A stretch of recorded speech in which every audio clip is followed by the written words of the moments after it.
कालच्या व्हिडिओत तुम्ही बघितलं होतं की चुलीवरती आपल्या पारंपरिक पद्धतीने खीर बनवली होती आणि त्याचीच आज डिटेल रेसिपी तुम्हाला द्यावी म्हणून हा व्हिडिओ शूट केला होता। तशी खपली गव्हाची खीर खूप पौष्टिक असते। सध्या रॉकेल भेटत नाही त्यामुळे चूल अशी कागदानेच पेटवावी लागते।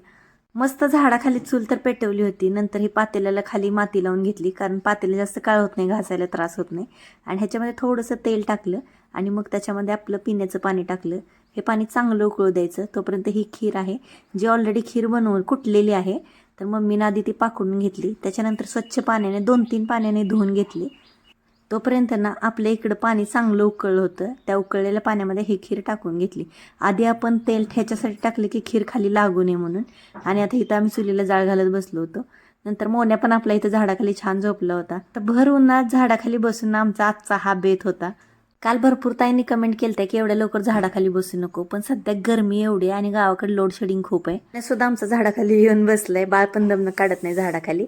झाडाखाली खीर बनवत होती त्यामुळे काकी पण आल्या होत्या। तर आपली खीर चांगली शिजली होती। मम्मी इथं खीर घोटून घेते आणि खरं सांगू का, ही खीर आपल्या कुकरच्या खीरीपेक्षा खूप छान लागते। आता ही वेलदोडे, सुंठ, बडीशेप, खसखस सगळं बारीक करून टाकलं त्याच्यामध्ये। नंतर खोबऱ्याचा किस पण टाकलाय आणि आता घोटून घेते मम्मी परत। मी पुरतं मीठ पण टाकलेलं आणि आता गुळ घालून घेते। आपली खीर गरम असल्यामुळे गुळ लगेच त्याच्यामध्ये मिक्स होतो, विरघळून जातो आणि आता आपली खीर रेडी झाली। ह्याच्यामध्ये मस्तपैकी भरपूर तूप घालून ही खीर एकदम छान लागते। कुकरच्या खीरपेक्षा ना ही किती तर पटीने भारी लागते खीर एकदम चुलीवरची। आणि तिथेच झाडाखाली बसून सगळ्यांनी खीर खाल्ली।